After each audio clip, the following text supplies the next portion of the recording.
과제물은 이따가 끝나고 나눠드릴게요. 과제물 챙겨가시고. 그 다음에 다음 주에는 주간 테스트가 있습니다. 주간 테스트 신경 써주시고. 그러면 19학년도 3월 학평을 설명을 하는데 지난 시간에 봤던 것보다 어때? 어려웠죠. 어려운 게 사실이야. 왜 그러냐면 19학년도 3월인 거니까 작년 3월에 본 거지. 이 작년 3월은 재작년 수능이 반영이 돼요. 그러니까 재작년 수능이 어땠어? 여러분들은 그때는 이제 재작년 수능이면 몇 학년인가? 중2인가? 중1인가? 중2죠. 작년에 중3이었으니까. 그럼 중2 때니까 당연히 수능에 관심이 없었겠네. 우리나라가 한번 난리 나가 났었거든. 맞아요. 1컷이 막 83점 막 했던 거. 83점인가 84점. 그래서 난리 났던 해가 19학년도 수능이었어요. 19학년도 수능이었으니까 18학년도에 본 거야. 18년에. 그래서 이제 그것이 반영이 돼서 19학년도 문제는 전반적으로 좀 3월 문제임에도 불구하고 전반적으로 어렵습니다. 1학년뿐 아니라 2학년, 3학년까지도. 심지어는 저는 작년 2학년 문제를 3학년 친구들에게도 풀렸어요. 앞에 이제 없애고. 왜냐면 3학년은 2학년 학평을 볼 필요가 없잖아. 볼 이유도 없고. 그런데 국어는 계속 얘기하지만 접근 방식이나 그 다음에 문제를 푸는 방식은 1, 2, 3학년 모두 동일해. 제재도 동일하고. 다만 지문과 문제의 난이도가 높아지는, 어려워지는 거라고 생각하면 되는데 그런 측면에서 봤을 때 작년 2학년 문제는 제가 생각할 때 지문의 수준은 재수생이 풀어도 충분히 어려울 수 있는 지문의 수준이야. 그런데 이제 2학년 문제이기 때문에 문제 자체는 그렇게 어렵지는 않습니다. 그래서 작년 2학년 문제는 3학년들이나 혹은 재수생들에게 글을 얼마만큼, 작품을 얼마만큼 좀 소화할 수 있는지를 확인해 보기 위한, 확인해 볼 수 있는 저는 이제 좋은 그 시험이라고 좀 생각을 해요. 지난번에 말씀드렸던 것처럼 우리는 1년에 4번의 좋은 문제를 풉니다. 그 좋은 문제를 통해서 우리가 그동안 공부했던 것이 지금 적절하게 이루어지고 있는지 혹은 적절한 방향인지에 대해서 지속적으로 점검하는 것이 좀 필요하죠. 그런 측면에서 모의고사가 중요하다는 거 한 번 더 강조를 하고, 그래서 이제 1컷 말씀을 드리면 작년 1컷 점수가 88점, 2컷이 80점, 그 다음에 3컷이 72점이에요. 그러니까 18학년도 문제보다 한 4점 정도가 떨어지는 거야. 4점 정도가 떨어지면 엄청나게 어렵다는 얘기거든. 그렇게 생각하시면 돼요. 일단 1컷 자체가 1컷이 80점대에서 형성되고 89점이든 90점이든 의미가 없어. 형성됐다는 것 자체가 어려웠다는 거야. 여러분들의 수준을 넘어선 거다 라고 생각을 해주시면 돼요. 이거 88점. 그런 거 같지 않아? 왜? 더 잘 봤어? 쉬웠어? 쉽지 않았는데 그 정도 아닌 것 같아? 아니야. 이게 중요한 거야. 왜냐면 지금은 여러분들이 어떤 원리나 방법이 여러분들에게 완전히 지금 익숙해진 상태가 아니잖아. 그러니까 지금은 여러분들 감에 의존할 수밖에 없어. 읽었을 때, 난 어렵게 안 느껴졌는데 애들이 지금 점수가 낮다? 간단해요. 애들 잘 못하나 보다야. 이게 사실입니다. 네. 2등급이 80점, 3등급이 72점. 그래서 다시 한번 얘기하지만 지금 이 국어 모의고사 수능은 충분히 여러분들이 조금만 노력하면, 근데 이때 말하는 조금만은 정말 개미톡 가면 이만큼의 노력이 아니라 수학과 영어에 견주어 봤을 때 수학 영어 노력의 절반만 해도 제대로만 여러분들이 그 공부를 한다면, 지금 우리가 몇 달 동안 수업 진행했는데 내가 여러분들에게 공부하라는 것이 많은 문제를 풀라고 지금 얘기하는 게 아니지. 그러니까 여러분들 국어 공부하면서 절대로 착각해서는 안 되는 게 그거야. 많은 문제를 푸는 게 좋은 게 아니야. 시기마다 다릅니다. 공부 시기마다 여러분들이 해야 될 게 다른 거야. 많은 문제는 언제 풀어야 되는 거냐면 3학년 때 해야죠. 1, 2학년 때는 철저하게, 아까 감이라고 얘기했어. 그 감을 여러분들 나름대로의 방법으로 바꿔야 돼. 그 과정이 1, 2학년 때 과정인 거지.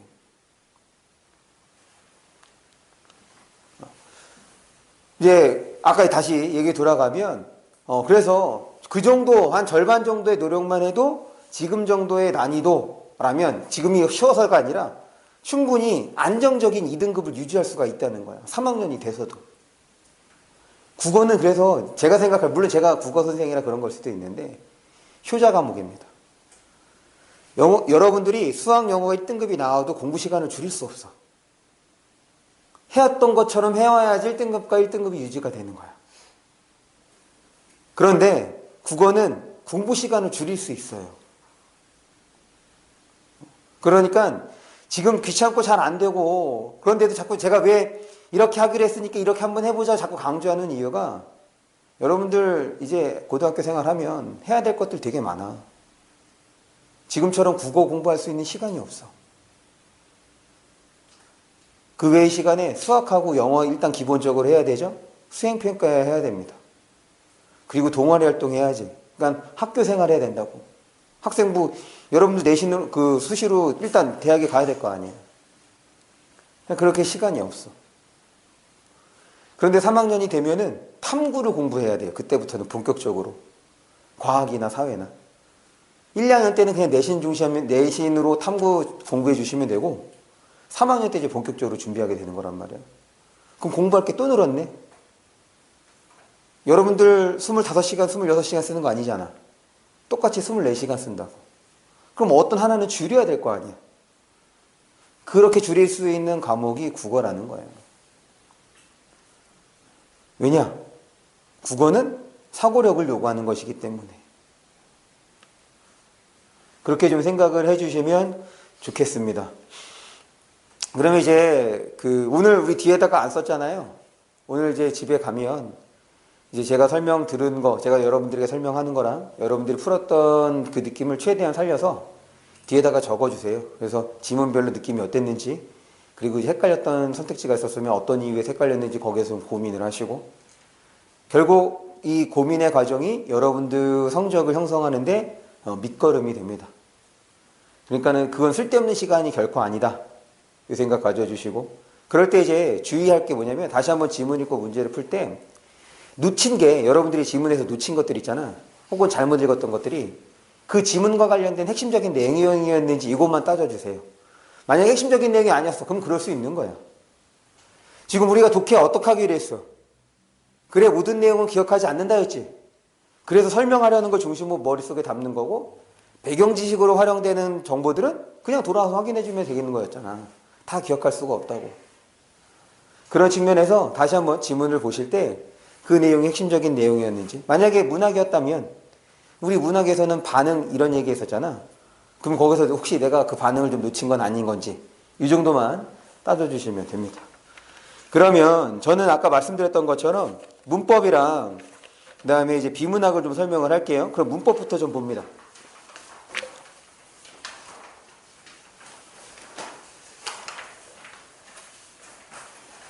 11번 볼게요. 11번에다가는 별표를 해주세요.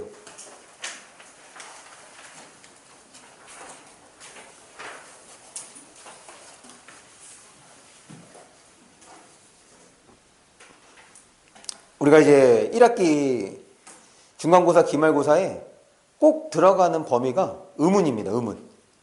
의문 변동, 한글 맞춤법. 이게 세트야. 그래서 만약에 중간고사 때 들어가지 않으면 기말고사 때 들어갈 거야. 그래서 지금 우리 11번에서 보고 있는 이 장의와 쟁의는 정말 기본 중에 기본이에요. 꼭 외우세요. 1학년 선에서 여러분들이 알고 있어야 되는 맞춤법과 관련되는 내용이야. 장의는 전통직업과 관련돼서 쓰는 거고, 그 외에는 다 쟁의죠. 이거 외웁니다. 그리고 사실 얘는 우리가 실제로 어디서 더 많이 볼 수 있는 거냐면 고쳐쓰기 있지. 고쳐쓰기에서 더 쉽게 물어볼 수 있는 내용이야. 문법은 여러분들에게 탐구하는 걸 요구하거든. 단순하게 외우는 것 말고. 그렇기 때문에 이 맞춤법과 관련해서는 여러분들이 고쳐쓰기에서 더 많이 볼 수 있는 거라 외워두세요. 이거는 내신하고도 직접적으로 연결되는 내용입니다.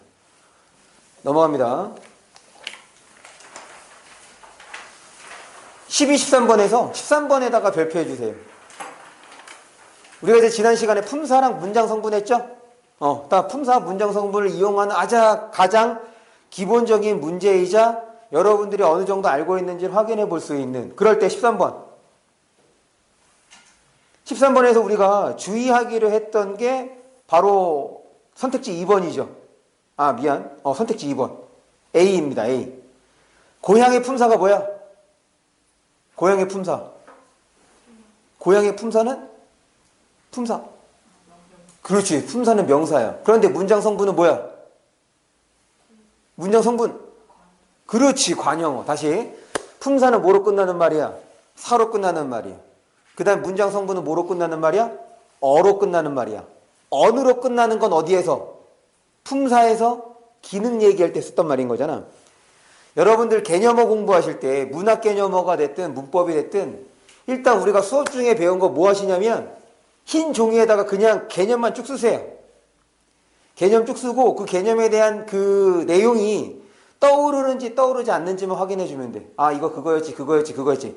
여기에 더 좋은 건 뭐냐면 제가 이제 문법 설명을 할 때 야, 이것만큼은 꼭 외워야 돼. 그래서 이게 제일 문제에서 많이 다뤄지는 거야. 그런 것들 있잖아. 그런 것들을 더불어서 떠올려 주면 여러분들의 공부가 제대로 되어 있는 거다. 이렇게 생각해 주시면 돼요. 그러니까 사실은 보면은 기억이 나. 그런데 막상 이렇게 문제화가 되면 잘 그것이 연결이 안 된다고. 읽긴 읽지만 정확한 개념이 없는 상태로 읽을 수 있으니까 여러분들 개념어 공부하실 때는 꼭 그렇게 흰 종이에다 써서 내가 그 개념을 정말 제대로 알고 있는지 모르는지 확인해 주는 과정.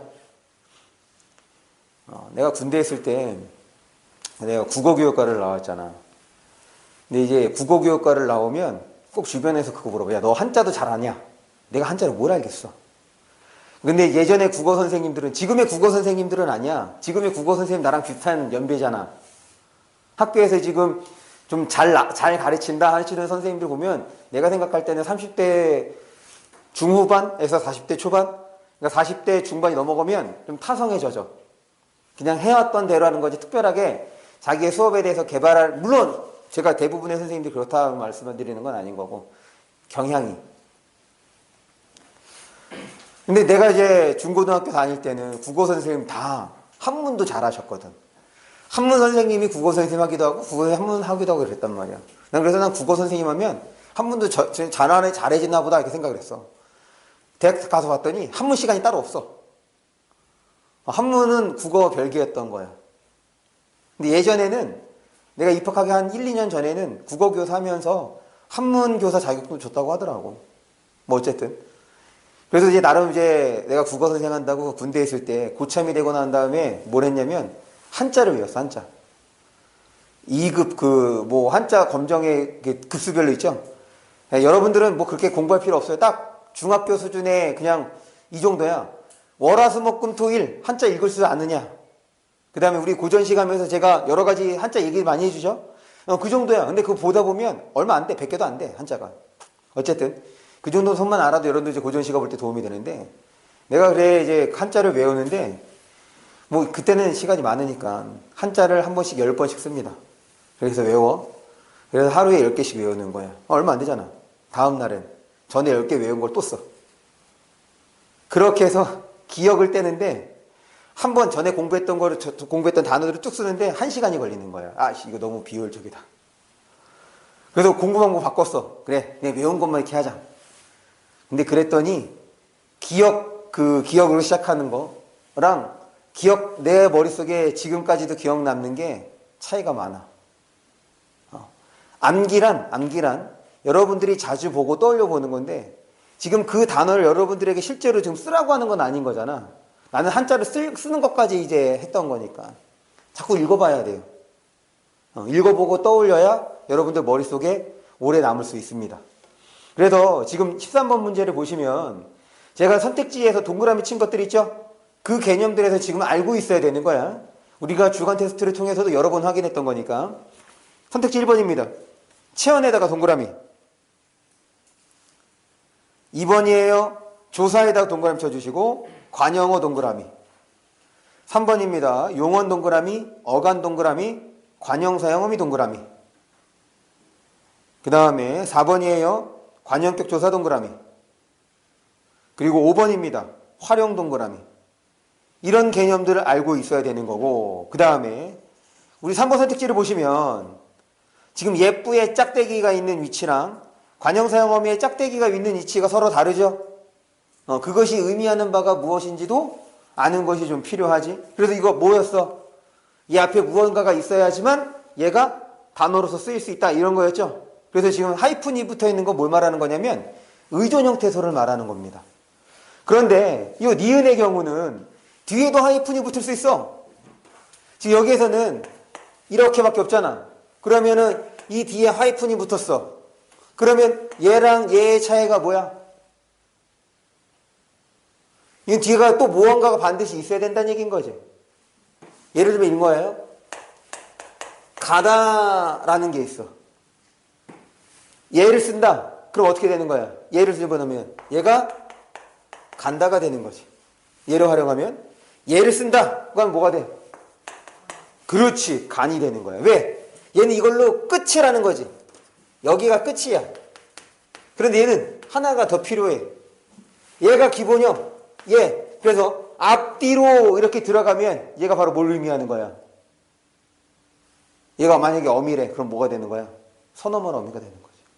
그래서 하이픈도 여러분들이 볼 줄 알아야 돼. 왜냐면 이건 약속이에요. 문법에서 이건 이런 걸 뜻한다라는 약속이기 때문에 하이픈의 몇 개, 위치 이런 걸 관련해서 여러분들이 또한 처리해 주실 수 있어야겠다. 그 다음 14번에서는 순행동화랑 역행동화에다가 동그라미 쳐주세요. 순행동화, 역행동화 얘기 나왔으니까 얘도 이제 의문의 변동에서 다루게 되는 거야. 그러니까는 앞에서 봤던 11번하고 대체적으로 중간고사에 보든 아니면은 의문의 변동은 중간고사, 한글 맞춤법은 기말고사 1학기 이렇게 나눠지는 경우가 많으니까 같이 기억해 두는데 순행동화랑 역행동화를 교과서마다 조금씩 달라. 설명하는 교과서도 있고 설명하지 않는 교과서들도 있습니다. 어려운 내용 아니니까 한번 봐두시고 넘어갑니다.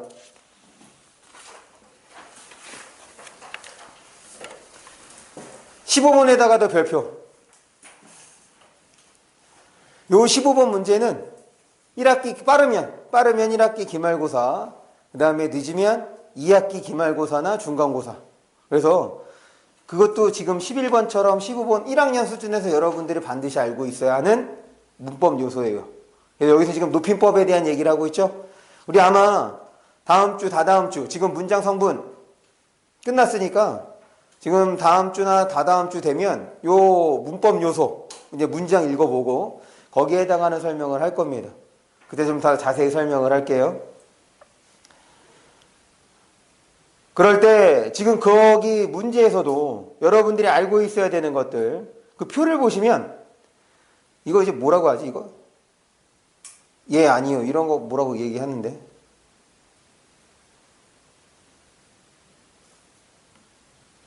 수학에서 그렇게 보고.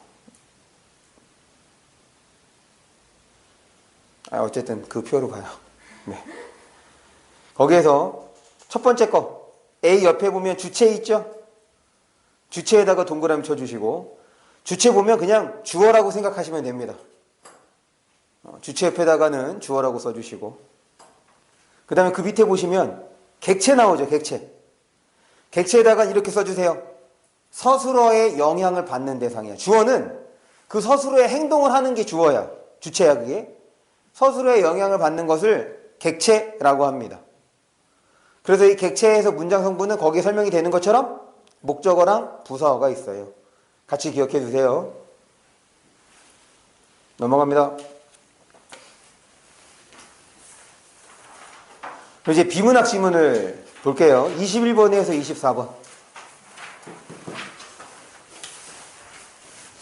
뭐 혹시 문법에서 질문이 있을까? 질문해도 좋아요. 문법 중에서 질문이 있으시면 질문하십시오. 거기에서 질문 설명하고 비문학 설명할 테니까. 일단 문법만.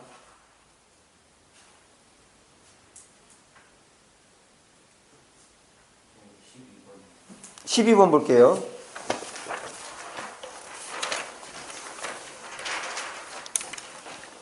어? 12번에서는 어떤 거?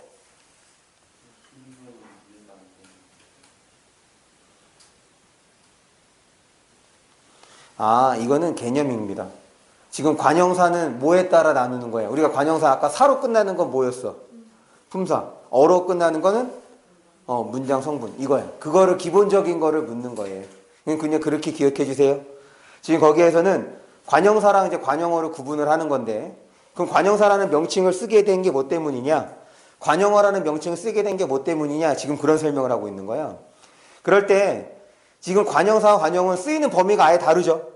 품사일 때는 관형사라고 하는 거고 문장 성분일 때는 관형어가 되는 거야. 이건 뭐랑 같은 거냐면 우리 어미의 짝, 어간의 짝은 뭐였어? 그렇지. 어간의 짝, 어미의 짝, 어간 이렇게 했던 것처럼 대신에 어근의 짝은 뭐였어? 어근의 짝. 어근의 짝. 어간의 짝은 어미였던 거고 어근의 짝은? 어근의 짝은? 접사. 괜찮아요. 외우시면 되죠. 다시.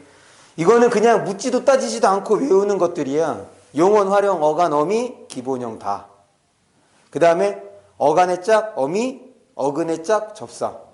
그럼 왜 이렇게 짝으로 외우라고 얘기를 하냐면 쓰이는 범위가 다르단 말이야. 어간하고 어근하고 의미가 비슷해. 그런데 쓰이는 환경이 달라. 그래서 구분해야 되는 것처럼 관형사와 관형어도 되게 비슷해.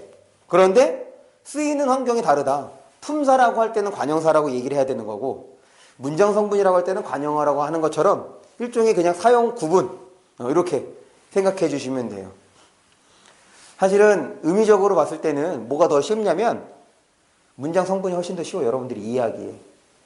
그렇기 때문에 지난번에 얘기했지만 품사부터 먼저 공부한 거예요. 품사가 어려워서. 됐습니까? 넘어갑니다. 그러면 이제 21번에서 24번을 보는데 가장 쉬운 지문이죠. 이거 생각해야 돼. 지금 처음에 나오는 지문이라고 무조건 쉬운 건 아니야. 그런데 이제 여러분들을 배려하는 측면에서 1학년을 좀 배려하는. 왜 1학년은 대체적으로 어떻게 문제를 풀겠어? 생각해봐. 우리 18학년도 문제 풀기 전에 여러분들 내가 이거는 내가 잘할 수 있는 것 혹은 쉬워 보이는 것부터 먼저 풀어야지 이런 생각 해본 적 있어? 너네 중간고사, 기말고사 때도 그냥 대체적으로 문제 풀면 1번부터 문제 풀지 않아? 그래. 그러니까 대부분의 아이들은 1번부터 문제 푸는 거야. 그러면 이제 앞에 있는 것이 쉽다고 생각을 하는 거지. 근데 국어는 그렇지 않다고. 지문별도 다른 거니까. 그런데 여러분들이 그런 경험이 없기 때문에 당연히 지금 그런 것들을 좀 신경을 써서 첫 번째는 좀 쉬운 지문을 넣어준 거죠. 21번에서 24번 지문을 보는데 이게 이제 가장 쉬운 지문이에요. 왜 가장 쉽냐면 이거 한번 생각을 해보죠. 우리가 그래서의 구조는 두 가지밖에 없다고 얘기를 했죠. 그렇지. 설명 대상이 여럿인 거 하나와 그 다음에 좋아요. 우수 학생입니다. 내가 서재기는 기필코 이 10개 대학에 보내는 걸로 10군데 다 붙여주겠어. 사실 글의 구조는 크게 두 가지밖에 없단 말이야. 그런데 지금 얘는 어디에 가까운 거냐면 얘에 가까운 거죠. 뭔가 원리 이런 거 아니잖아. 지금 여기서 1문단이야. 1문단 위에서 세 번째 줄 끝에 기억 있죠? 엑스레이 아트 거기에다가 네모칩니다. 이 글은 엑스레이 아트에 대해서 설명하는 거야. 먼저 이것부터 할까요? 지금 우리 비문학 지문 있죠? 일단 21번에서 24번입니다. 21번, 24번 각 문단에다가 문단 번호를 써주세요. 그래서 전체 5개 문단이 나옵니다. 1, 2, 3, 4, 5 5개 문단 써주세요. 그 다음 지문 봅니다.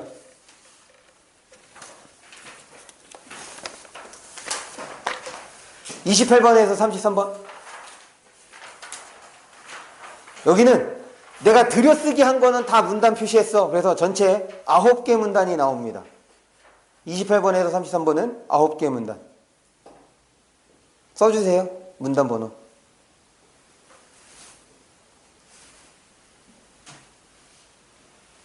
다음 세 번째 지문이에요. 마지막 지문. GPS 나오는 것.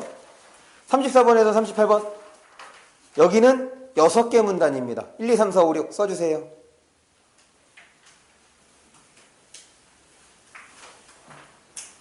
됐어?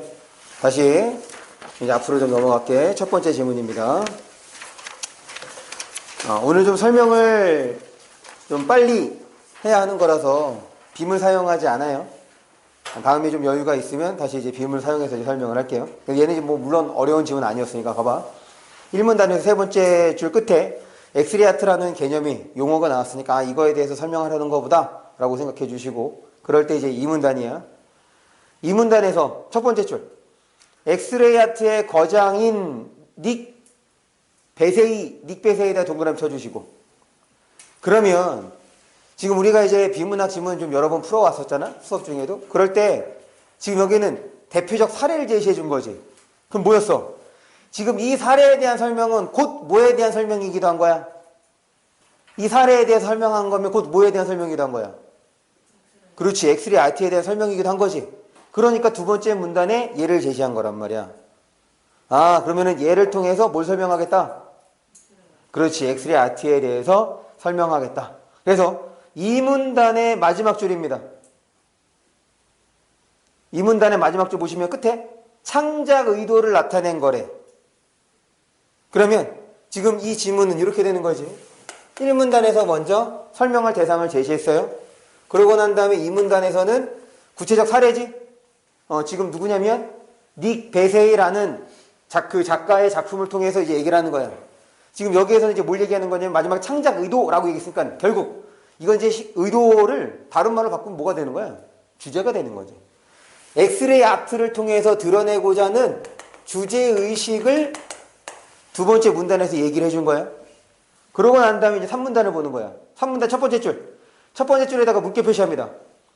엑스레이 아트의 창작 의도를 구현하기 위해서는, 창작 의도인 거니까 주제의식을 드러내기 위해서는 특성을 고려해서 이렇게 찍는다라는 얘기인 거지. 그래서 3문단은 이 주제의식을 드러내기 위한 뭐가 되는 거야? 방법인 거죠. 그런데 이 방법일 때는 뭘 고려해야 된다는 얘기니? 뭘 고려해야 돼? 그렇지, 오브제의 특성. 오브제의 특성을 고려해서 방법. 그럼 이제 4문단입니다. 4문단도 방법의 연장이죠. 왜? 큰 거를 찍었을 때 뭐 한다는 거야? 이거 합성한다는 얘기인 거지. 마치 하나처럼. 그럼 결국은 이 방법의 연장인 거죠. 방법 다시 이렇게 해주면 되겠네. 그리고 5문단은 정리 아니야. 그러니까 이 지문이 쉬운 이유는 설명 대상이 하나밖에 없어. 1문단에서 제시한 거 쭉 이렇게 나온 거지.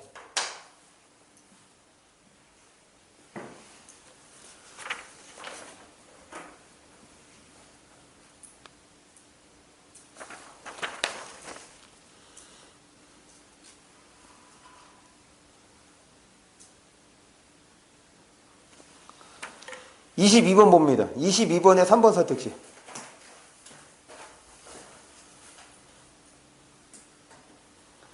3번 선택지를 보시면 어디가 틀렸어요?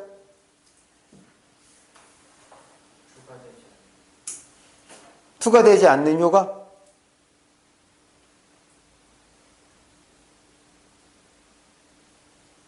투과되지 않는 효과?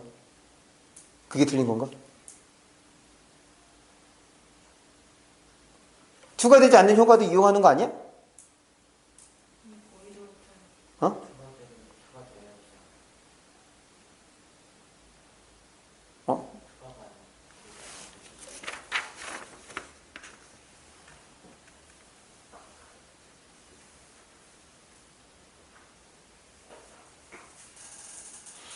3문단에 하나, 둘, 셋, 넷, 다섯 번째 줄.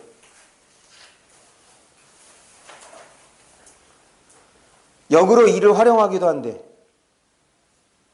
그럼 뭐 이그저 나왔으니까 앞에 있는 거 확인하면 뭐야? 투과되지 않는 것도 활용한다는 얘기잖아. 그러니까 그거는 문제가 되는 게 아니야. 맞죠?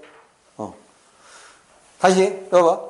3문단에서 방법 얘기했으니까 방금 이 부분은 핵심적인 내용이야. 이거 머릿속에 있어야죠. 3번은 그것 때문에 틀린 게 아니야. 뭐가 틀린 거야?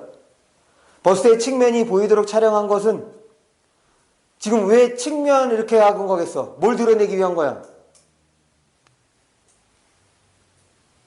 지금 창작 의도를 드러내기 위해서 지금 측면을 찍은 거잖아. 이게 각이 달라진 거니? 지금 우리 이 방법에서 창작의도, 찍기, 그 제품의 오브제의 특성을 고려해서 찍는 각도를 달리한다. 이런 설명이 있어, 없어? 없어. 얘는 없는 내용이지. 그래서 3번이 틀린 겁니다. 혹시 나머지 문제 중에서 질문이 있으시면 여기 요 지문입니다. 요 지문에 해당하는 나머지 문제에서 질문이 있으시면 21번.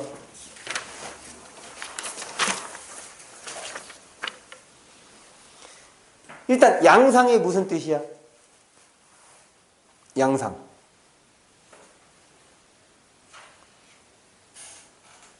양상은 다양한 모습이에요. 다시 발전 양상, 양상은 다양한 모습이라는 뜻입니다. 그러면 엑스레이트의 발전 양상이라고 하면 뭐가 어떻게 나와야 돼? 초기에는 이랬고 다음에는 이랬고 그 다음에는 이랬고 이렇게 여러 가지 사례들을 제시해줘야지. 어때? 좋아지는 모습으로서. 그게 발전이잖아. 그런데 여기는 뭐밖에 없어? 지금 누구야? 닉 베세이 작품, 닉 베세이 작품에 대한 설명밖에 없잖아. 그걸 통해서 엑스레이 아트가 무엇인지를 얘기해 준 거죠. 그게 이제 양상이라는 거예요. 그럼 이제 등장 배경은 이제 앞에 나오는 거지. 거기 두 번째 줄, 1문단 두 번째 줄. 이러한 배경을 바탕으로 뭐 등장 배경 이렇게 얘기한 거죠. 됐습니까? 그럼 이제 두 번째 지문을 봅니다.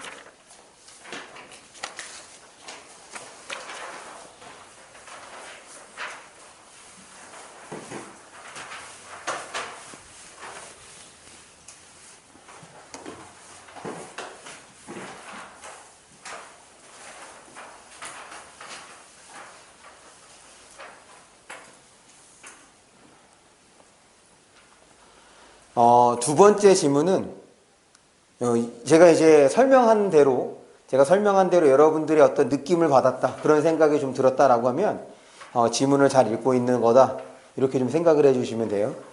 일단 우리가 긴 지문을 보면 끊어질 수 있는 부분이 있다, 이런 생각하기로 했죠. 그런데 사실 이 지문은 인위적으로 그렇게 딱 끊어지는 부분이 있다고 보기는 좀 어려워. 그런데 글의 흐름상 끊을 수 있는 부분이 있긴 합니다. 글의 흐름상 끊을 수 있는 부분이 있어. 그러면 그 부분이 어떤 부분이 있는지 생각을 해보는데, 잠깐만. 내가 먼저 앞부분을 좀 설명할 테니까 어떤 몇 번째 문단에서 그렇게 한번 끊어서 생각해 볼 수 있는지 한번 생각을 해봐. 1문단이야. 1문단 첫 번째 줄이에요. 심리학자 카너먼에다가 동그라미 칩니다. 지금 카너먼이 등장했으니까 우리 무슨 생각해야 돼? 아, 카너먼의 무언가를 설명하겠구나, 이건 거지. 또 사람이 등장했으니까 또 뭐도 생각해야 돼? 그렇지, 다른 사람이 등장할 수 있으니 이 글은 기본적으로 공차를 좀 생각을 해야겠구나. 이거를 이제 하고 갖고서 들어가는 거야. 그럴 때 지금 카너먼에 대해서 설명을 하는데 바로 마지막 줄입니다. 1문단 마지막 줄. 거기다 밑줄 쳐요. 끝에서 두 번째 줄 끝이네. 심리학적 연구 성과를 경제학에 접목시켜 거기다 붙입니다. 새로운 이론을 제안했다. 그럼 새로운 이론에 대한 얘기가 1문단에 있니 없니? 없죠. 그럼 이제 2문단부터 그거를 설명할 거야. 그런데 여기에 숨은 정보가 하나 있어요. 일단 1문단에서 지금 카너먼 얘기를 했어. 뭐가 숨은 정보냐면 밑에서 하나, 둘, 셋, 두 번째 줄이네요. 거기 심리학 앞에 거기다 물개 표시합니다. 전통 경제학의 전제에 반기를 들고, 반기가 무슨 뜻이에요 이거? 반대지, 반대. 그러니까 지금 카너먼을 설명하는데 카너먼은 뭐에 대해서 반대래? 전통 경제학에 대해서 반대래.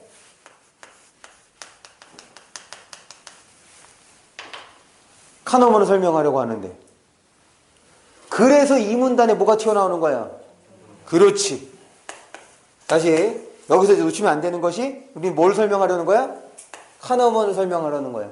그런데 카너먼은 이거에 반기를 들었대. 그러니까 얘를 설명하기 위해서 얘가 필요한 거죠. 그래서 여기에서는 전통 경제학에 대해서 설명을 해주는 거지. 그래서 전통 경제학과 관련되는 이론이 바로 뭐인 거야? 그렇지. 얘와 관련되는 건 이제 기대 효용 이론이 되는 거야. 카너먼이 새로운 주장을 했다는데 그 주장에 대한 내용이 나왔어, 안 나왔어? 안 나왔어. 지금 다시 이 글에서 설명하려는 거는 카너먼인데 지금 끄트머리 이 얘기하고 이 문단에서 바로 카너먼에 대한 설명이 아니라 뭐에 대한 설명? 전통 경제학에 대한 설명. 3문단입니다. 3문단 예컨대에다가 세모. 그 뭐에 대한 예야 이거? 그렇지. 그럼 3문단도 지금 요 2문단의 연장인 거네요. 그럼 이제 3문단 기대 효용에 대해 지금 이거는 구체적 사례를 통해서 설명해 준 거잖아. 이제 전통 경제학에 대한 기본적 핵심적인 내용을 여러분들이 알고 있어야 되는 거지. 그래서 인간을 어떻게 봐? 이성적 합리적인 사람으로 봐서 가장 최적의 선택을 하는 게 바로 인간이다. 이거를 전제로 지금 전통 경제학을 설명하고 있는 거잖아. 그래서 구체적 사례가 나온다고? 그런데 구체적 사례가 나오는데 지금 거기에 보면 게임 A랑 게임 B, 게임 A와 게임 B, 전통 경제학에 따르면 뭘 선택해야 돼? 전통 경제학에 따르면 뭘 선택해야 돼? A를 선택해야죠. 왜? 그것이 가장 합리적인 선택인 거야. 그런데 실제로는 그렇대 안 그렇대? 안 그렇대. 거기 밑에서 두 번째 줄 하지만에다가 세모 쳐주시고 그 다음에 물결 표시합니다. 실제 선택 상황에서는 대다수의 사람들이 게임 B를 선택한다. 그러면은 전통 경제학 설명이 가능하다는 거야, 불가능하다는 거야? 그러면 이 글에 따르면 뭘로 설명해야 돼? 그렇지. 다른 걸로도 물론 설명할 수 있지. 그런데 국어는 지문 벗어나는 거 아니잖아. 그럼 이제 카너먼에 대한 얘기가 나오는 거야. 그럼 전통 경제학으로 설명해 줄 수 없는 28번 문제에다가 별표해 주세요. 좋은 문제입니다. 좋은 문제예요. 1번 선택지 아주 마음에 들어. 1번이 왜 틀렸을까? 1번이 왜 틀렸을까?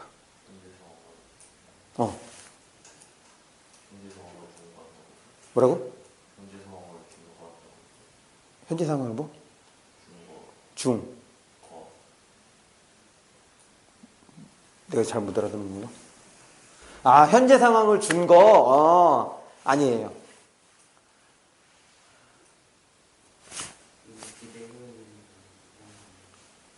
뭐라고?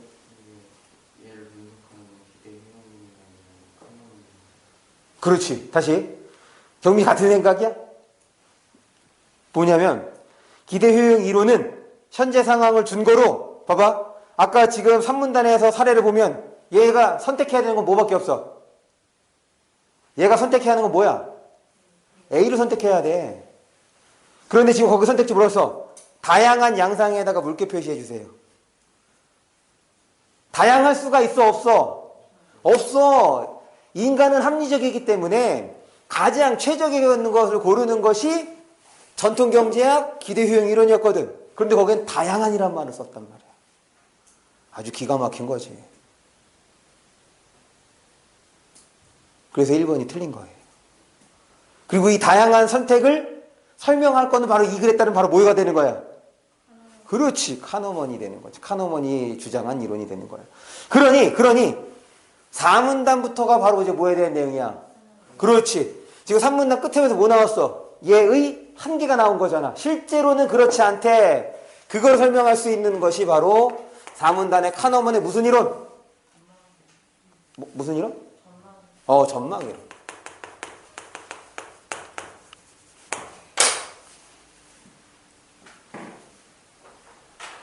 그럼 이제 질문이에요. 어디에서 끊을 수 있을까?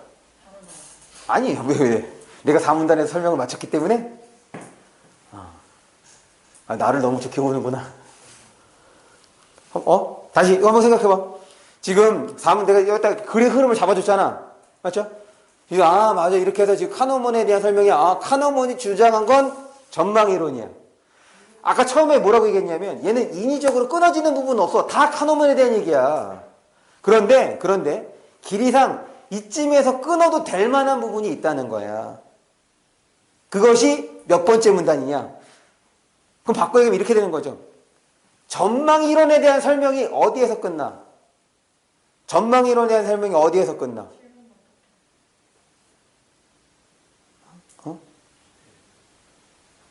지금 전망이론에 대한 설명이 어디에서 끝나? 몇 문단? 9문단? 그럼 끊어지는 부분이 없잖아. 6문단에서 끝나는 거지. 다시 봐봐. 무슨 말이냐면 봐봐. 흐름을 봐봐. 지금 여기서 기대 효용 이론의 사례를 제시해 줬는데 그 사례의 실제가 설명이 돼 안 돼? 그럼 그 애를 설명하는 것이 전망이론인 거지. 그럼 이 현상에 대해서 설명하는 것까지가 얘에 대한 얘기인 거잖아. 맞아? 그럼 그게 어디까지야? 그게 그렇지. 6문단까지지. 그 6문단까지가 바로 뭐야? 전망이론을 바탕으로 해서 지금 여기에 대해서 왜 사람들이 B를 선택하는지를 얘기하는 거잖아. 그럼 질문. 사람들이 왜 B를 선택해? 이 글에 나오죠. 왜 B를 선택해? 손실감 회피지. 손실감을 내가 느끼고 싶지 않아서 지금 B를 선택한다고 카너먼이 얘기한 거 아니야. 그 설명이 딱 6문단까지잖아. 지금 흐름이 좀 들어와? 그러니 7문단 봐봐. 지금 7문단에서는 새로운 개념이 튀어나오잖아. 뭐 튀어나와? 틀 효과가 튀어나오죠. 그래서 지금 얘는 6문단까지가 지금 전망이론과 관련해서 이거의 현실적 한계를 설명해 준 거야. 그리고 그거를 지금 어떻게 심화시키는 것이 7문단부터지. 지금 이거에 대한 심화가 바로 이거를 전제로 바탕으로 한 틀 효과 이렇게 얘기하는 거 아니야. 됐어? 그럼 여기에부터는 지금 이 흐름하고는 조금 벗어나죠. 무슨 느낌이냐면 얘가 어떤 것을 얘기해 주기 위해서 이거와 관련해서 자꾸 이렇게 견줘왔단 말이야. 그래서 문제를 해결해 줬어. 그것이 끝나니 새로운 게 튀어나온 거 아니야. 그런데 결국 카노먼에 대한 얘기인 거고. 그러니까 인위적으로 끊기는 좀 그래. 하지만 흐름으로 보면 이렇게 끊을 수 있는 부분이 바로 이제 6문단까지. 그러니까 7문단 첫 번째 문장을 보면 미치는 현상을 틀 효과로 설명한다. 여기서는 틀 효과에 대해서 설명을 하겠구나. 이렇게 되는 거거든.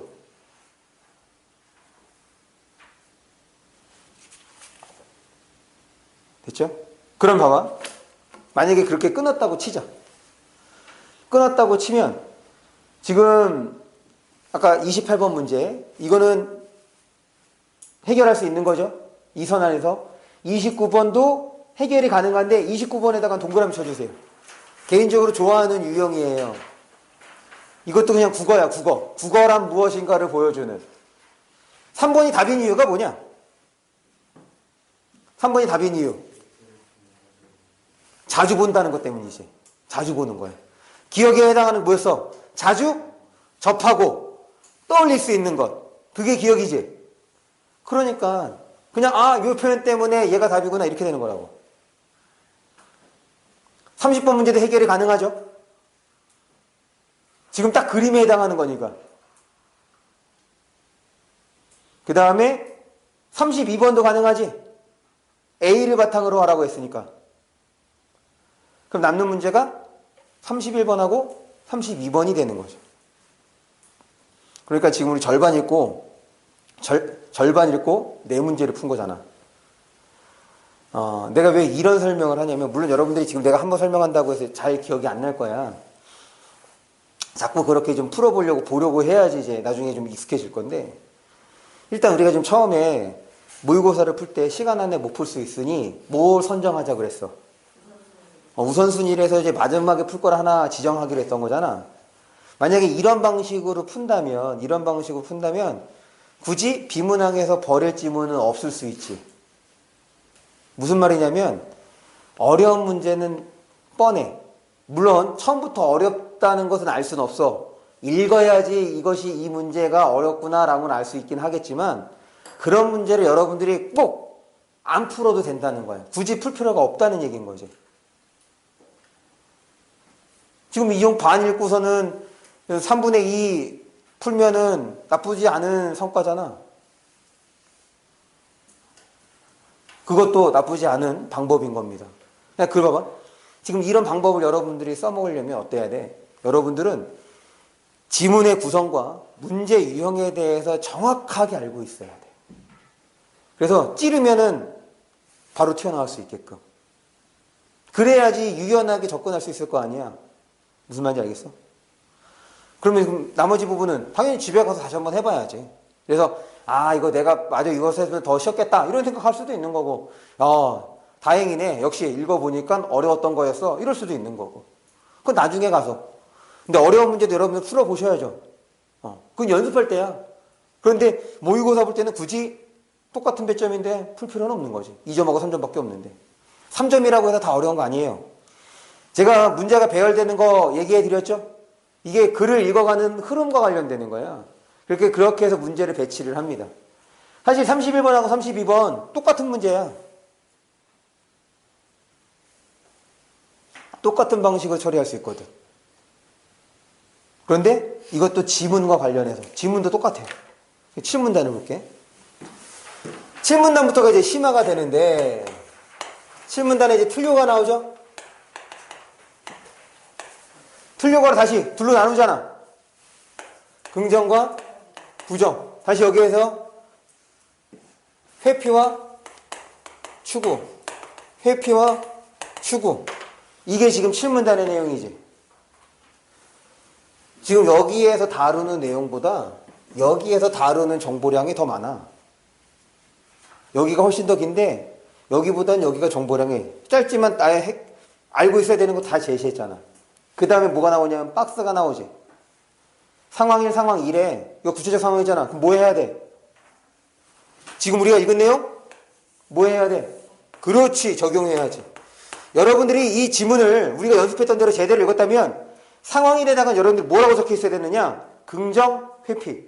상황 2에다가는 부정, 추구. 이렇게 적혀 있어야 지금 이 상황이라고 상황 2를 적절하게 확인하고 우리가 연습했던 대로 읽고 넘어오게 되는 거예요. 그런데 여기에다 적용하는 그 과정이 결국 뭐랑 똑같아? 31번하고 33번하고 똑같아. 그러니까 지문에 나오는 구체적 사례가 나오면 다 적용해 보셔야 돼요. 그게 한 번의 훈련이에요.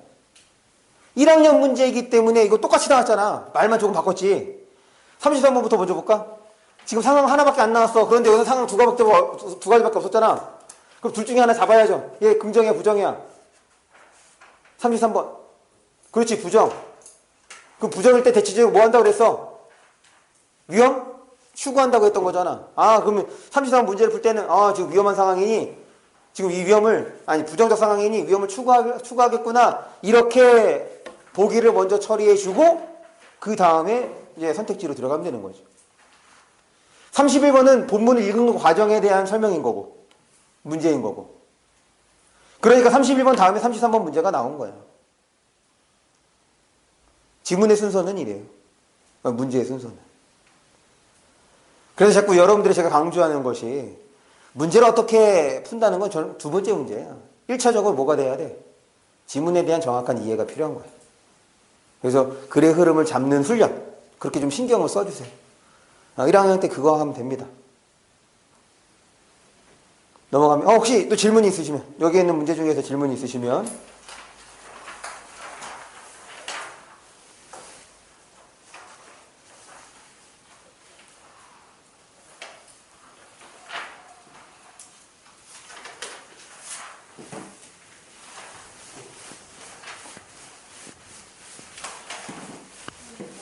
네.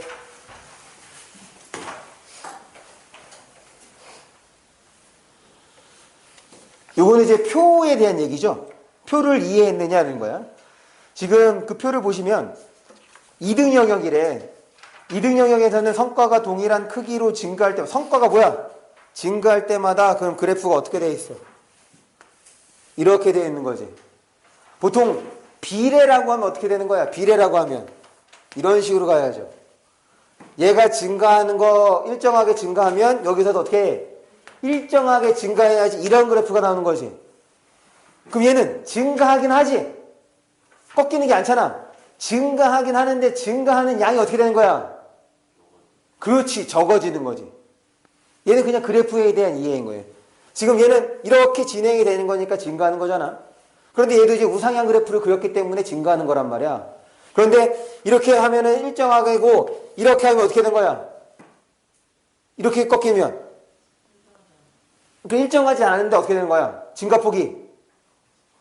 그렇지. 너네 2차 함수 배우죠? 2차 함수 그래프가 이렇게 되는 거잖아. 이제 이때부터가 뭐라고 해? 기하급수적으로 늘어난다고 된 거지. 증가폭이 일정하게 늘어나는 것이 아니라 더 늘어나게 되는 거. 이 그래프가 반대죠. 그러면은 증가하긴 하나 증가폭이 어떻게 되는 거야? 줄어드는 거야. 처음에는 1, 0.9, 0.8, 0.7, 0.6 이렇게 늘어나는 거. 그래서 얘가 그거잖아.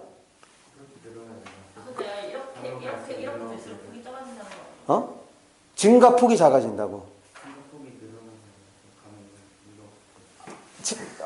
그건 증가량. 증가폭은, 얘는 여기서, 그래.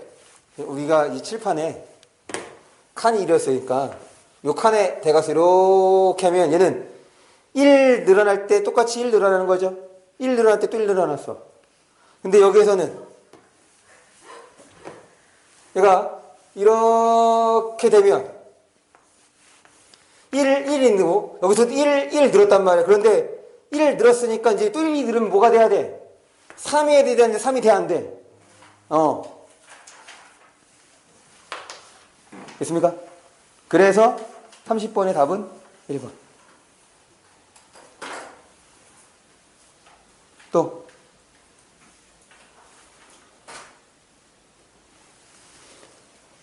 아이고. 와, 나 완전 멍청하지 않냐?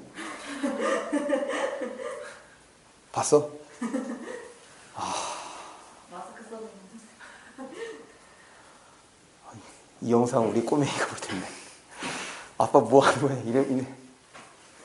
나 진짜 어이가 없네. 현우는 못 봤구나? 다행이네. 많이 봤으면 경멸에 눈초리 입을 수 있었을 텐데. 32번. 32번을 보시면, 여기서 이제, 그러니까 이런 문제는 본문을 잘 읽는 거는 좀 별개야. 왜냐면 여기서도 똑같이 독해가 이루어져야 되거든. 그러면 여기도 똑같이 구체적 상황인 거지. 구체적 상황에서의 포인트를 잡아야 돼. 어디냐면, 밑에서 두 번째 줄입니다. 보기에서 밑에서 두 번째 줄이에요. 손실에 대한 심리적 반응 거기다 물개 표시.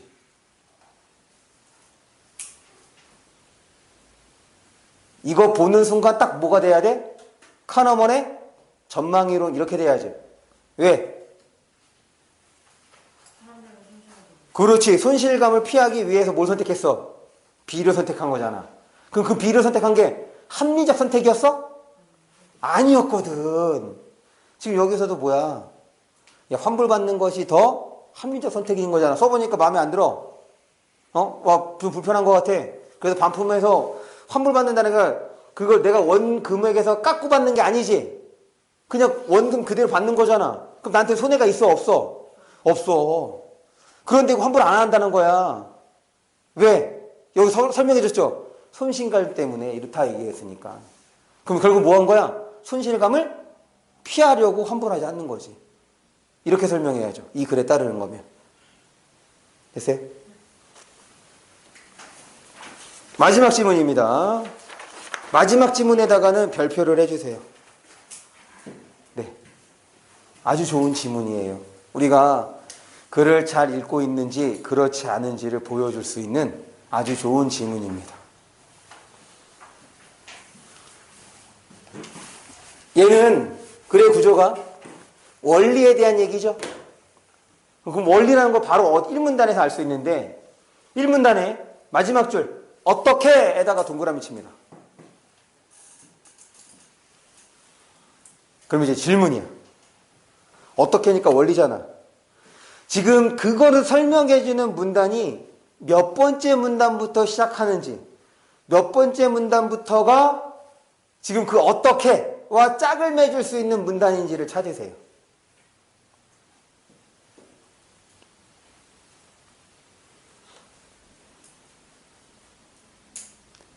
내가 지금 어떻게 얘기했잖아.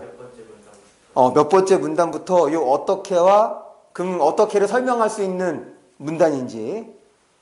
근데 봐봐. 내가 지금 어떻게에다가 포인트를 줬잖아. 그럼 우리가 문제 풀 때 어떻게 풀어야 돼? 만약에 어떻게에다가 밑줄이 쳐 있다. 어떻게가 기억이야. 그럼 우리 어떻게 하기로 했어? 어떻게 하기로 했어? 어떻게에다가 기억이야. 그럼 기억과 관련된 문제를 지금 풀어야 돼. 그럼 어떻게 해야 돼? 그냥 어떻게만 보면 돼? 응? 아니, 뭐 관련된 걸 찾아. 처음에 뭐부터 해야 돼? 어떻게가 들어있는 문장을 읽어야지. 항상 밑줄이 쳐 있으면 그 밑줄 쳐져 있는 전체 문장을 봐야 돼. 그래야지 의미가 분명해지는 거야. 내가 지금 어떻게만 얘기했다고 그냥 어떻게만 생각하면 안 된다고. 이 어떻게가 무엇과 관련된 어떻게인지를 확인해야 될 거 아니에요. 그래야지 몇 번째 문단부터 얘와 관련된 문단인지를 여러분들이 찾을 수 있어요. 오른쪽에다가 써봐. 왼쪽에, 여백에다 써보세요. 제일 위에다 써주세요. 그래서 제가 보면서 똑같이 제일 위에다가 몇 번째 문단부터 바로 이 어떻게 해당하는 설명이 시작되는지.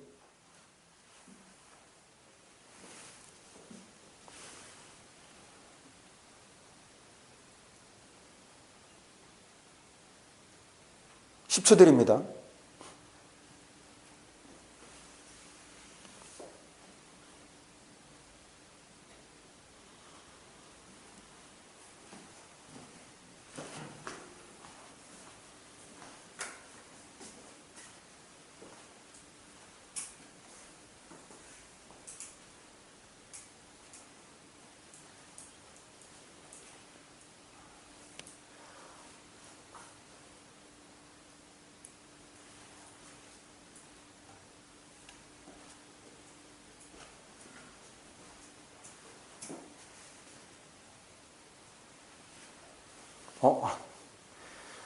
너무 크게 내가 나오면 별로 좋은 건 아닌데.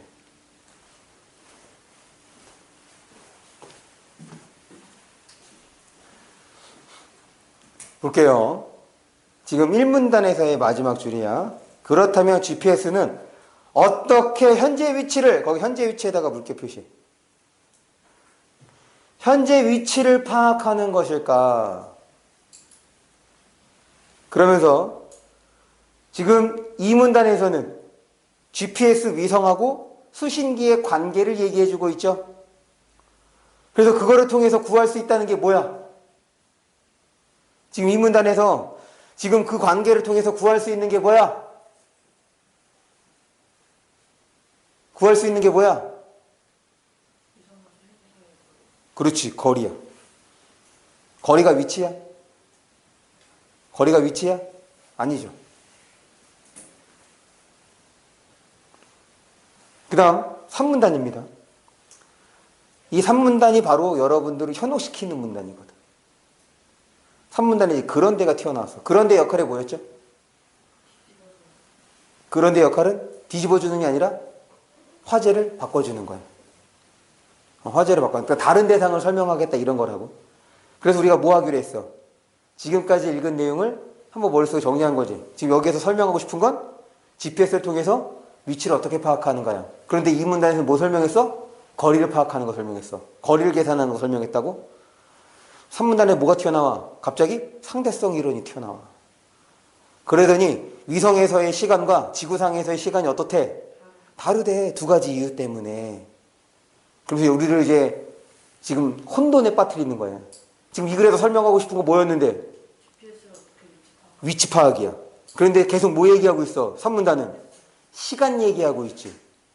그럼 시간이 왜 중요해? 시간이 왜 중요해? 그건 이 문단하고 관련되는 거잖아. 시간이 왜 중요해? 시간이 정확해야 뭘 할 수 있어? 그렇지, 거리를 파악할 수 있어. 그래서 지금 3문단은 이런 현상 때문에 시간을 뭐 한다는 거야? 보정해서 정확하게 거리를 계산한다가 되는 거지. 그럼 3문단까지도 뭐야? 3문단까지도 뭐야? 거리잖아, 결국에. 2문단 거리, 3문단 거리. 그랬더니 4문단입니다. 4문단 거기다가 물결 표시합니다. 이렇게 계산된 거리는 물결 표시. 수신기가 자신의 위치를 파악하는데 이제부터 뭐가 튀어나오는 거야? 위치가 튀어나오지. 그럼 2문단과 3문단의 역할은 뭐겠어? 배경 지식인 거야. 생각해봐. 지금 2문단, 3문단 내가 간단하게 줄여볼게. 아, 지금 이것 때문에 거리를 구할 수 있고 이 거리를 바탕으로 위치를 파악할 수 있다. 이건 거지. 굳이 지금 상대성 이런 얘기할 필요가 있어? 없어? 없어. 그런데 그거를 1문단 놓고 2문단, 3문단이 그걸 박아 놓은 거야. 근데 딱 3문단 보는 순간 그냥 이게 머리가 하얗게 될 가능성이 높아지거든. 야, 이거 무슨 내용이야? 숫자도 막 튀어나와. 국어에서의 숫자는 덜 중요하다고 얘기 안 했나요? 아, 네. 제가 3학년 때 막 숫자가 막 튀어나와서 국어에서의 숫자는 덜 중요합니다. 숫자를 기억할 필요는 없어요. 그냥 구체적 수치를 통해서 보여주는구나. 이게 다야. 그리고 국어에서의 계산도 기껏해야 곱하기 나누기입니다. 그 이상의 계산은 없어. 근데 재밌는 건 계산은 항상 마지막에 하세요. 계산하지 않아도 선택지를 처리할 수 있는 것들부터. 어쨌든 그 나중에. 그래서 4문단부터가 바로 뭐야? 삼변측량법 거기다가 네모쳐야지. 위치를 파악하기 위해서는 삼변측량법 이렇게 되는 거네. 그래서 그거를 5문단에서 구체적 사례를 통해서 설명해 주죠. 대신에 5문단을 볼 때 좀 주의할 게 있어. 지금 이제 좌표평면에서 뭐 지름, 반지름 이런 원 얘기한 거잖아. 결국 그래서 세 원이 만나는 점이 바로 뭐라는 거야? 위치라는 얘기인 거지. 그래서 이제 6문단이 튀어나온 거죠. 그래서 6문단이 튀어나온 거야. 왜? 우리는 2D가 아니라 3D이기 때문에. 지금 2D면 어떻게 돼야 돼? 다 슬림하죠. 지금 우리가 2D 속에서 생활하고 있다면 우리는 다 슬림해야 돼. 납작하게 눌려야 되는 거니까. 어쨌든 그래서 6문단이 튀어나온 거예요. 우리는 3D다. 입체다. 그래서 지금 그 점을 연결하면 뭐가 된다? 9가 된다. 9. 9는 몇 군데에서 만난다? 두 군데에서 만난다. 그럴 때 우리의 위치는 어디다? 우주 공간이 아니라 지구 표면이나 이렇게 되는 거죠. 그래서 2, 3문단을 빼도 지금 여기서 설명하는 게 문제가 되지 않아. 그거를 지금 중간에 집어넣은 거예요. 이게 최근의 경향이죠. 왜? 지문이 길어졌어. 그렇다고 마구 내용을 넣기에는 그렇고. 이런 식으로 하면 여러분들이 구조 파악하는 데 좀 헷갈릴 수 있고. 그래서 요 글의 구조가 아주 좋은 글의 구조죠. 그런데 우리가 이제 일반적으로 시중에 나와 있는 책이나 그 다음에 뭐 칼럼 이런 거 이렇게 쓰면 어떻게 되겠어? 안 돼. 이렇게 쓰면 안 돼. 독자들이 이해를 못합니다. 이건 시험 문제이기 때문에 지문 이렇게 쓰는 거예요. 좋은 글쓰기는 아니에요. 됐죠? 그럴 때 35번 문제입니다. 35번에 3번 선택지. 이거 어떻게 한 거야? 뒤집어야죠. 무슨 말이냐면 뭐가 보내고 뭐가 받는 거니? 뭐가 보내고 뭐가 받는 거야? 위성에서 보내고 수신기가 받는 거잖아. 그런데 거기서 딱 한 글자를 뺀 거거든. 서를 뺐잖아. 서. 그랬더니 지금 순서가 뒤집어졌지. 그래서 국어는 집중력이 필요한 거야. 이거 못 보고 하면 나중에 내가 이거 실수했네 이 느낌이거든. 근데 실수가 아니야. 이거 집중력 문제입니다. 그 다음에 사실 37번 문제는 더 어렵게 낼 수 있는데 1학년이기 때문에 되게 쉽게 낸 거예요. 이게 여기는 선택지에 막 현역돼서는 안 돼. 지금 이게 기호가 됐으니까 더 헷갈리는 거지. 결국에는 이건 앞에 있는 지식이 필요 없어. 생각해봐. 지금 쏘는 속도는 똑같아. 그러면 거리가 짧아졌어. 그러면 도달하는 시간도 어떻게 되는 거야? 짧아지. 그것뿐이야. 문제는 어려운 게 아니었습니다. 그런데 지문이 사실 이게 예비고1 그러니까 이제 막 갓 고등학교 올라온 친구들이 보기에 그 수준에서 넘어선 거지. 너는 이런 지문 본 적 있냐? 그렇죠. 우리가 이제 수업하면서 보고 말고는 일상적으로 혹은 중학교 때 이런 질문 안 읽지, 우리. 그런데 이런 질문을 딱 3월에 올라왔다고 바로 덜컥 시험에 내니 당연히 어려울 수밖에. 됐습니까? 다시 한번 여러분들을 그 과제하실 때 지문을 조금 더 꼼꼼하게 본다는 생각, 그래서 이제 글의 흐름을 조금 생각한다는 거, 이런 식으로 좀 접근을 해주시면 충분히 1학년 때의 과업은 여러분들이 수행할 수 있습니다. 지금 당장의 점수에 1, 2점에 1희 1비, 1등급이다, 2등급이다, 3등급이다 괜찮아요. 충분히 다 여러분들 2등급 이상까지, 제가 그동안 뭐 여러분들 기분 좋으라고 하는 말은 아닌데 뭐 자질면에서 보면 결코 뒤떨어지는 거 아닙니다. 그럼 뭘 문제 삼아야 되느냐? 여러분들의 태도를 문제 삼아 주세요. 정말 내가 시키는 대로 하려고 했는지, 아니면 단순하게 과제를 한 흉내를 낸 건 아닌지, 이 정도만 좀 생각해 주신다면 충분히 지금보다 훨씬 더 좋은 결과를 낼 수 있을 거라 생각을 합니다. 그러면 우리 잠깐 화장실만 갔다가 와서 바로 헌법과 작문, 문학 설명하는 걸로 할게요. 네네, 질문하세요. 몇 번? 38번은 이건 어휘 문제잖아. 네, 이따가 36번 볼게요. 문맥을 고려할 때 기억의 이율에 GPS 위성에 있는 원자식의 시간은 지표면의 시간에 비해 매일 이만큼씩 빨라진다. 뭐 때문에 빨라지는 거야? 여기서 빨라지는 이유가? 얘는 중력 때문인 거지. 그런데 지금 시간에 영향을 주는 것이 두 가지죠. 하나는 중력과 하나는 속도.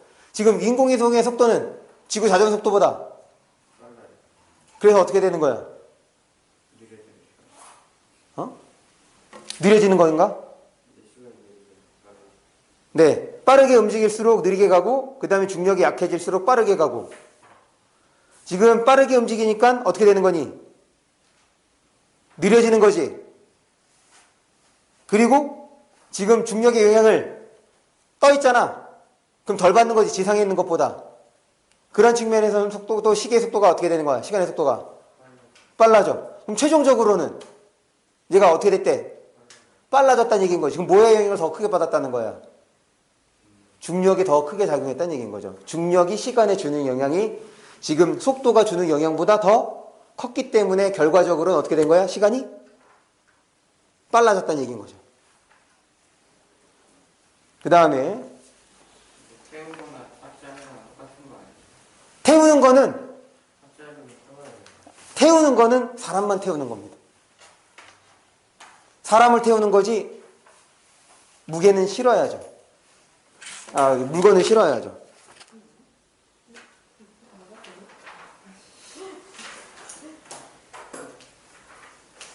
얘는 GPS 위성에 실린, 이렇게 돼야겠네. 다시 사람을 태우다야. 차에 사람을 태우다. 차에 짐을, 그렇지, 싣다. 차에 사람을 싣다, 실어, 이렇게 얘기하지 않죠. 그 얘기입니다. 됐어요? 네. 화장실 갔다가 화작이랑 문학을 보겠습니다.